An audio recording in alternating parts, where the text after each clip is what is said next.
Freunde, hi, mein Name ist Robert Mark Lehmann, Meeresbiologe. Heute gehen wir auf Krokodiljagd, besser gesagt Kaimane, und zwar im Amazonas. Hier gibt es einige Arten, die werden bis zu 6 Meter lang. Das ist schon ein heftiges Krokodiltier. Da gehen wir jetzt rein. Nachts auf dem Amazonas auf Kaimanjagd. Let's go!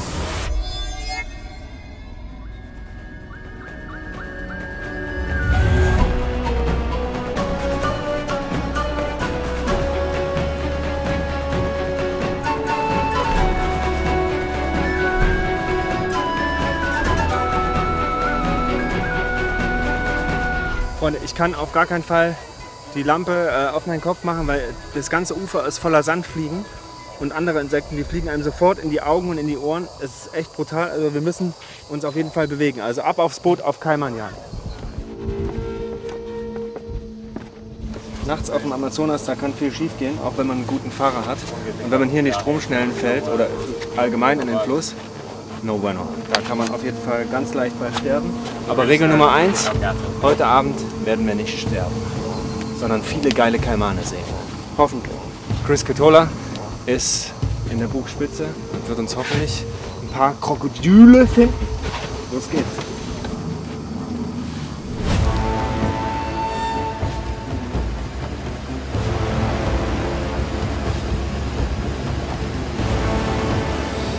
So, jetzt geht's ab. Direkt vor uns ist ein Kaiman.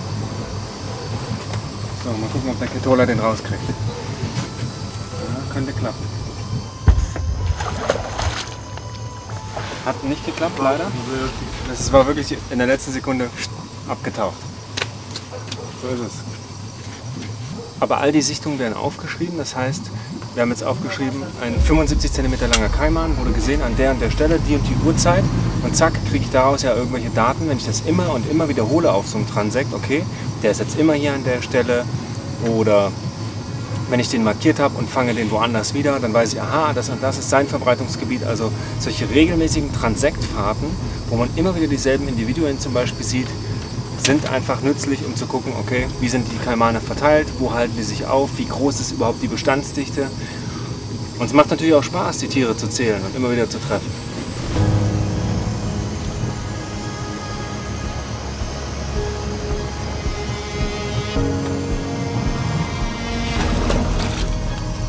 Also man sieht schon, das ist gar nicht so einfach. Das war jetzt der zweite Kaiman, wo wir angefahren sind, aber wenn da nicht der Winkel richtig stimmt, dass der Chris zugreifen kann, da reicht schon ein Zentimeter und dann passt das nicht mehr. Die Kaimane liegen zwar ruhig da, aber ich habe selber schon Krokodile gefangen in Mexiko in den Zenoten, welche die von Kindern dort ausgesetzt wurden, meistens mit einem Band am Hals oder an den Beinen, die wir dann gerettet haben. Die liegen ganz ruhig da und im letzten Moment, wenn du einen Zentimeter vor denen bist, abtauchen, dann sind sie weg. So ist es leider. Aber das Ganze ist auch so ein bisschen wie eine, weiß ich nicht, eine Schnitzeljagd. Man sieht einen, man pirscht sich an und will den dann haben, damit man damit Wissenschaft machen kann. Ich kann das schon verstehen, das ist schon cool. So, Rieke.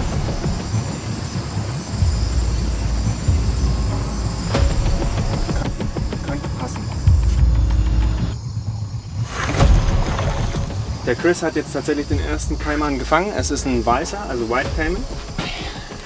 Mit einem beherzten Griff, nachdem er zweimal daneben gegriffen hat. Jetzt werden die ganzen wissenschaftlichen Daten aufgenommen. Das ist extrem wichtig bei jedem Individuum. Die Kopf-Rumpflänge, die Armlänge und so weiter. Es werden also ganz verschiedene Daten von dem Tier genommen. Es wird auch ausgelesen, ob er vielleicht sogar schon einen Chip hat. Das heißt also ein Recapture. Das heißt, man hat das Tier schon mal gefangen. Krokodilhaut ist ziemlich widerstandsfähig. Zack, und der Tag ist drin.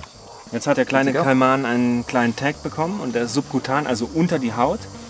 Ist nicht mehr als ein Piekser, genau wie bei einem Hund. Bei denen ist es so, es gibt sie zwar, das heißt, sie sind nicht vom Aussterben bedroht, aber wenn man das jetzt also auf die Population bezieht, die ist halt insgesamt nicht gesund, weil die großen Individuen fehlen. Und das ist immer ein Problem. Und es heißt auch nicht, wenn ein Tier nicht vom Aussterben bedroht ist, dass es der Art gut geht. Sondern dann kann es eben sein, dass die adulten Tiere fehlen oder hier lokal, da geht es denen vielleicht nicht gut, aber es gibt vielleicht noch 100.000 davon, aber hier eben sehr wenige. Und das ist ein großes Problem. Das heißt, das Gesamtbild über so eine Art zu betrachten, das funktioniert eben nur, wenn man solche Surveys macht, Transekte fährt, die Tiere markiert, genetische Proben nimmt, Sender rein und so weiter. Eine wahnsinnig aufwendige Arbeit, um dann am Ende das gesamte Bild betrachten zu können. Also ich habe einen heiden Respekt vor Wissenschaftlern, die das jeden Tag machen und man muss mal überlegen, die Leute kriegen keine Kohle. Ja? Also das immer im Hinterkopf behalten. Das sind die stillen Helden, über die man wirklich sprechen muss und die Unterstützung verdient haben, Freunde. Dem Kaiman wird jetzt eine kleine Klaue abgeschnitten, also eine kleine Pediküre. Man muss ein bisschen aufpassen, weil auch die sind natürlich blutversorgt, dass man nicht zu tief abschneidet, aber der macht das ganz, ganz vorsichtig. Und die Spitze wird er analysieren und schauen nach den Quecksilberwerten, denn der Fluss ist relativ hoch mit Quecksilber belastet. Das kommt durch das ganze Goldmining. Und das Ganze geht natürlich am Ende ins Ökosystem, sorgt da für schwere Schäden in all diesen Organismen. Und das Problem ist, gerade bei solchen Prädatoren lagert sich das an und kann dann das Immunsystem schädigen. Und wenn man solche Tiere zum Beispiel essen würde, ist man davon auch geschädigt. Das heißt, ich rate in solchen Gegenden immer von dem Konsum von Fisch dringend ab. Und Quecksilber ist tatsächlich ein Gift, was jede biologische Barriere durchschreitet. Direkt ins Gehirn geht, Schwangerschaftsabbrüche, Demenz, ist ein großes Problem. Jetzt wird er am Schwanz noch ein bisschen beschnitten, also seine Schuppen, die da hochstehen. Also die Langzeiteffekte sind in den Krallen gespeichert, die Kurzzeiteffekte in den Schuppen der Schwanzspitze. Das heißt, man kann auch die unterschiedlichen und kurzfristigen Effekte gut darstellen. So, how much is the test? Test is going to be probably about $50 per test. Yeah. $50 per 50 test. American per test. Yeah. Who's financing this? Myself at the moment and Fauna forever, but that's the challenge. Do you have a donation Not bank yet, account? not yet, but we can What's certainly happening? set that up. I know, we can set that up. We can set that up. You Yeah. definitely should. Also Ja. Leute, wenn ihr das hier seht und den Chris bei seiner Arbeit unterstützen möchtet, dann spendet ihr das Geld an meinen Account von Mission Erde e.V. Link packe ich euch unten rein und ich gebe jeden einzelnen Cent und verdoppelte den auch an den Chris weiter. Großes Ehrenwort, 100%iges Versprechen, damit der seine Forschung hier machen kann und die Kaimane am Ende vielleicht noch irgendwie gerettet werden im Amazonas. Also das ist definitiv unterstützenswert, weil es kann nicht sein, dass ein junger Wissenschaftler das von seinem eigenen Geld selber bezahlen muss. Da müssen wir eingreifen und zwar wir als Community. Und ich weiß, dass ihr das macht. Also ich sage euch schon mal vielen Dank. Das kleine Kroko hat auch schon wieder richtig Bock auf Wasser. Ich glaube, jetzt setzen wir den auch mal zurück. Es sind alle wissenschaftlichen Untersuchungen gemacht worden und wir haben alles aufgeschrieben. Chris, are we ready to release? Yep. Ich wette, der wird noch richtig schön alt. Und ich hoffe, das wird mal so ein richtiger 3-Meter-Brecher. Alright. Go ahead and put the tail in a bit and then slowly let the head down and you should go. Okay, little one. How cool is that? Ciao, ciao, Awesome, buddy. man. Thank you for Ciao, this. man. Ciao.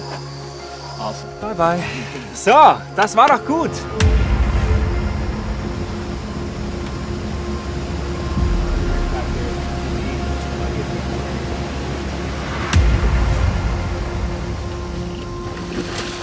Ja.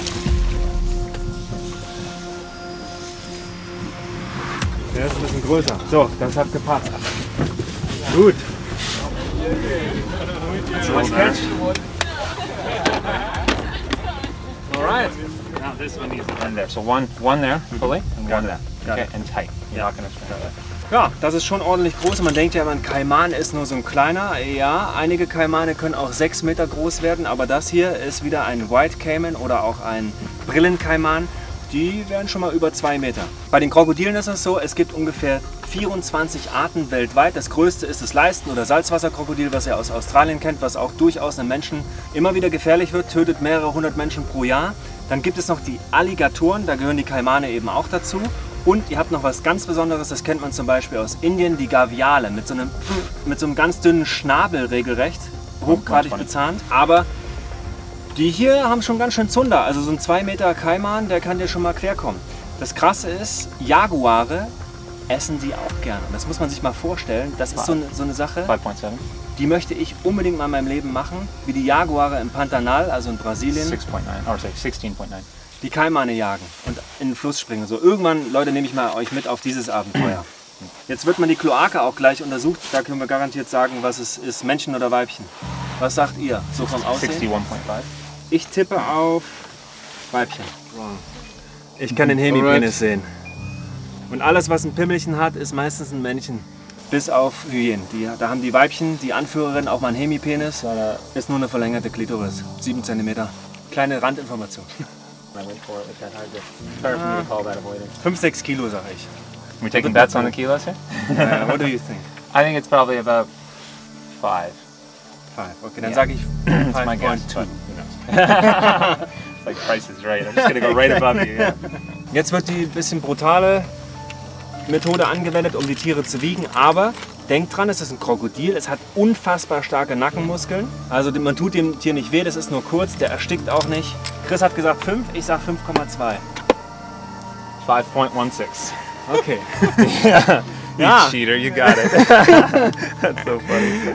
Chris hat gesagt 5000 Gramm, ich habe gesagt 5200, er hatte 5160, das heißt, Ja, ich habe die Wette that. knapp gewonnen.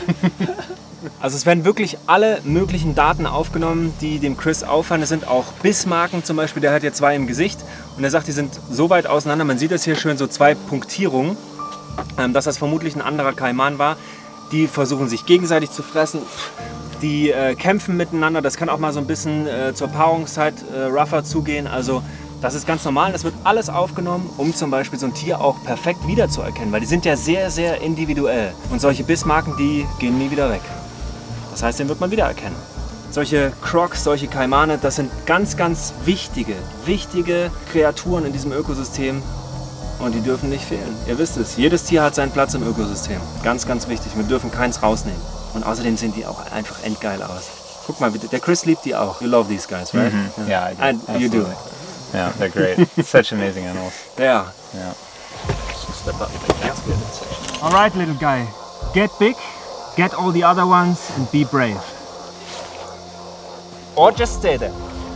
Probably move. Well job, done. man. Good job. Thank you so much. Awesome. So, da ist er freigelassen, Freunde. Das war schon der zweite für heute Abend und ich würde sagen, an dieser Stelle machen wir jetzt mal wirklich die richtige wissenschaftliche Arbeit ohne Kamera. Wir müssen nämlich noch einen Schlag reinhauen. Der Transekt ist lang, aber ich hoffe, das Video hat euch gefallen. Wenn dem so ist, Daumen nach oben, Kanal abonnieren, nicht vergessen, für den Chris spenden. Ich packe euch den Link unten mit rein. Immer mit dem Kaiman spenden, also im Betreff angeben und dann leite ich das an den Chris weiter und ich verdoppel es persönlich. Versprochen, damit der seine Forschung machen kann und diese Tiere hier im Amazonas Regenwald geschützt. Was macht denn der Chris? Der sammelt schon wieder Kaimane. Leute, ich muss los. Gute Nacht. Guckt nicht so viel YouTube, geht raus, fangt Krokodile. Ciao, bis zum nächsten Mal. Robert Mark Lehmann, Ende. Tschüssi.